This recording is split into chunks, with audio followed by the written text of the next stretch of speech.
Alors, monsieur Konzo Atinedi, bienvenue, bonjour. Comment vous allez? Oui, ça va. Vous allez bien? Merci, super. Vous nous venez, comme je l'ai dit, de la mission des volontaires contre la pauvreté au Togo. Qu'est-ce que c'est que cette structure-là? Oui, c'est une ONG d'appui au développement. Oui. Une ONG d'appui au développement. Nous faisons l'appui à la formation et scolaire et professionnelle et l'appui au développement agricole. Donc, c'est une ONG qui est là avec comme objectif d'aider les masses sociales déshéritées, les jeunes et puis les couches rurales à sortir de la pauvreté. C'est cela. Oui. Et donc, vos actions, vous intervenez beaucoup plus qu'en milieu rural. Oui. Pour sortir donc les paysans de la pauvreté. Oui. Parce qu'aujourd'hui, vous avez constaté que les paysans, oui c'est vrai, c'est eux qui nourrissent les grandes villes, c'est eux qui nous permettent à nous de vivre, de ne pas se soucier de ce qu'on va manger. Mais en même temps, toute cette grandeur qu'ils ont s'exprime plutôt par une servitude dans leur zone là. Ils sont tous pauvres, voilà. Oui. Oui, vous avez entièrement raison. C'est là la problématique. Le Togo a un grand potentiel agricole et une grande masse qui travaille la terre, mais malheureusement, à peine elle s'en sort. Et finalement, la contribution de l'agriculture à l'économie nationale est très peu significative.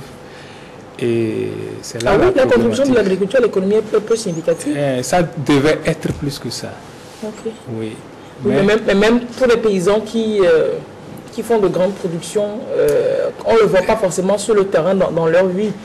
Si ce n'est pas des marchandes qui bradent les produits, oui. Ou alors des fois ils ne savent pas vraiment comment s'y prendre, disons, de grands champs, mais la productivité n'est pas ce qu'elle devrait être aussi, c'est cela? Exact. Oui, c'est là en partie pour les individus, mais essentiellement, ce que nous avons voulu faire savoir aujourd'hui, c'est surtout à l'endroit des structures d'appui, des acteurs en développement, c'est qu'il y a plusieurs projets qui se mènent dans ce pays et même ailleurs pour promouvoir les populations rurales, les faire sortir de leur situation, mais malheureusement, bien souvent, ces projets finissent sans laisser des impacts profonds et durables, et des impacts économiques sur la vie des populations cibles. Et des fois même, il s'agit des prêts qui doivent être remboursés. Et cette situation laisse pessimistes souvent les acteurs en développement. On se demande si finalement on peut vraiment aider les populations rurales à sortir de leur situation. Et si c'est possible. Si c'est possible, quoi. Effectivement, de la pauvreté. Exactement. Avec l'agriculture. Et donc la cause qui sous-tend tout ça là, c'est le manque de stratégie efficace et appropriée. Et donc nous sommes là pour partager avec les acteurs en développement une stratégie que nous avons expérimentée depuis maintenant 10 ans au moins. Et qui a fait ses preuves. Nous n'allons pas dire, ou bien ne disons pas que c'est une panacée, mais quand même, les résultats qu'elle a donnés est très concluante.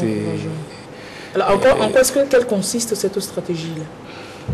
Bien, cette stratégie, elle comporte 9 points, mais le temps nous manquerait de les citer tous. Mais il y a 4 points clés de cette stratégie, qui sont d'abord le diagnostic participatif du public, avec le public cible. Ensuite, il y a la sélection des producteurs à encadrer. Ensuite, il y a la formation des producteurs sélectionnés. Et enfin, l'apport des moyens d'accompagnement à ces producteurs pour renforcer leur capacité d'action. Alors comment est-ce que vous sélectionnez, sur quels critères vous sélectionnez les populations, les personnes que vous allez accompagner? Oui, justement, nous les sélectionnons sur la base d'un certain nombre de critères. Pourquoi d'ailleurs on sélectionne? Parce que ce n'est pas tous ceux qui sont en habit de champ au village qui sont de vrais agriculteurs. Et vouloir entreprendre le développement agricole avec toute la masse paysanne qui est au village, ça c'est déjà un premier pas vers l'échec Et moi, je crois que c'est l'erreur que le plus souvent les structures de vulgarisation ont fait. En fait, et nous sommes un peu là où on est, on n'a pas les résultats qu'on devait avoir. Donc, il est question de sélectionner. Et alors, quels sont les critères de sélection pour répondre à votre question? D'abord, il faut être un producteur laborieux, c'est-à-dire quelqu'un, on sent qu'il a la volonté de réussir. Il n'est pas paresseux, il veut vraiment travailler pour réussir. Ça, c'est le premier critère.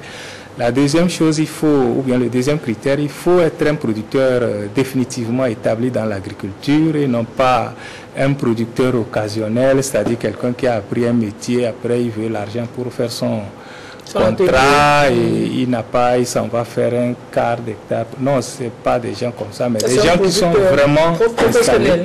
Oui, et puis le troisième critère maintenant, c'est qu'il faut disposer de la terre pour travailler.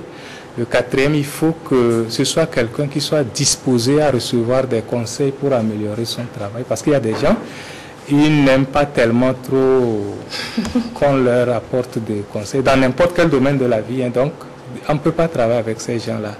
Alors, l'autre critère aussi, il faut avoir un âge et un état de santé qui vous permettent de travailler. Et là, la priorité, voilà, c'est ça. Et donc, la priorité est donnée aux jeunes. Dans ce contexte. Et enfin, bon, il y a un dernier critère qui est facultatif, c'est qu'il faut être au mieux lettré. Bon, vu le nombre ou bien le taux élevé d'analphabètes chez nous, on ne tient pas rigueur, mais ce qu'il y a, c'est que être lettré et pratiquer l'agriculture, c'est un atout. Et en appui au développement agricole dans les milieux ruraux, et les lettrés sont beaucoup plus réceptifs et ils comprennent mieux les innovations, et quand ils les comprennent, ils ont plus la faculté de les transmettre, parce que quand on dit de sélectionner les producteurs, ce n'est pas que on ne veut pas des autres, mais il faut sélectionner des gens qui vont être des producteurs pilotes et qui vont, suite à leur réussite, entraîner le reste de la masse. Donc quand vous sélectionnez des gens qui sont lettrés, généralement, la suite est plus facile. Oui. Alors, l'expérimentation, vous l'avez fait dans quelle zone?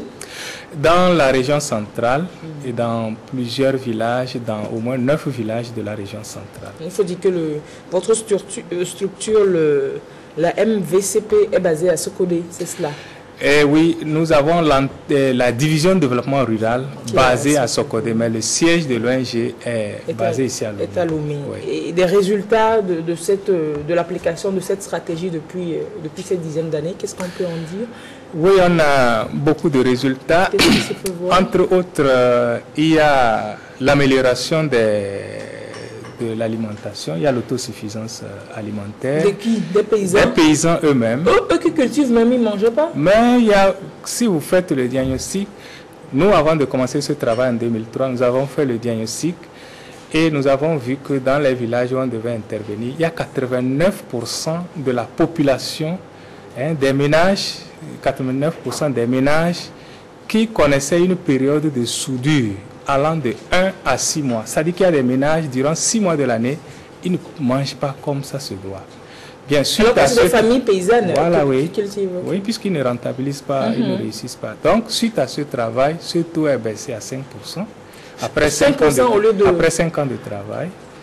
Et actuellement, dans bon nombre de ces ménages, on ne parle même pas de famine. Mis à part cela, il y a une amélioration des conditions d'habitat.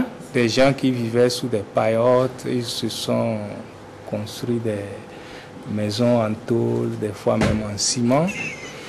Et il y a amélioration des moyens de transport, des gens qui allaient à pied ou à vélo, vous les voyez, ils se sont achetés des motos, des gens se sont ouverts des comptes bancaires. Et il y a pas mal de choses qui se sont vues dans comment l'appelle-t-on, dans la vie. C'est cela, des personnes qui ont été sélectionnées. Voilà, mais comment est-ce que vous faites pour vous piloter la stratégie dans leur vie? Vous les appelez, quand vous les sélectionnez, vous les formez, et puis vous leur faites un suivi au moment des semences, de l'entretien des récoltes, et puis après les récoltes, la gestion des récoltes, c'est cela, c'est l'accompagnement que vous leur offrez?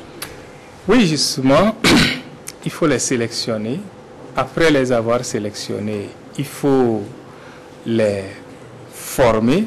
Pourquoi les former? Parce que la quasi-totalité de nos producteurs ont commencé leur profession sans aucune formation agricole de base. Bien sûr, on l'a reçu de papa et de grand-papa. Et ils font ce qu'ils ont fait, vu faire, et c'est ça qui donne. Et des fois des techniques qui nuisent à la production, à la terre, mais qu'ils repliquent parce qu'ils ne savent pas. Vraiment. Et donc après la formation, comme je le disais, il faut leur donner des moyens d'accompagnement.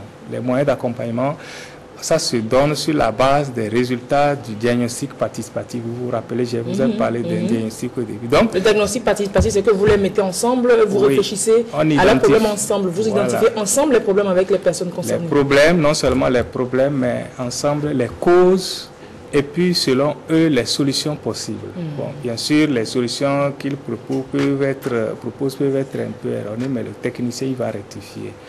Eh bien, donc, on leur apporte les moyens d'accompagnement. Et les moyens d'accompagnement, généralement, c'est les engrais. Nous leur construisons des magasins. Et nous avons acheté un tracteur qui leur facilite le travail. Oui, donc ils font appel à votre...